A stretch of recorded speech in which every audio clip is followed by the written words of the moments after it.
আসসালামু আলাইকুম। আলু লাগানো হচ্ছে।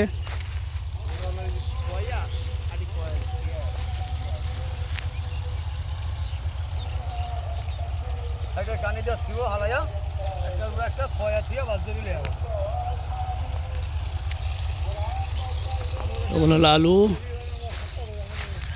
এখন বিলে ধান কাটা হয়ে গেছে, সবাই ব্যস্ত।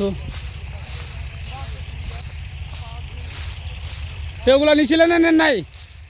কালকে নাইলে আগুন জ্বালাম, আগুন ডাইরেক্ট পেট্রোল আগুন জ্বালামি আপনার এক দুদিন টাইম দিয়েছি, এক সপ্তাহ গেছে নামিয়া। এক সপ্তাহে 2 দিন টাইম দিয়েছি, আবার গাছ নাড়া কেটে নিবো, বাটা ধান জমি করবো না। আমি বেশি নিছে 2 দিন টাইম দিয়েছি, আজকে এক সপ্তাহ ছিল না। না হলে আমি জমি আমরা ছেড়ে দিব।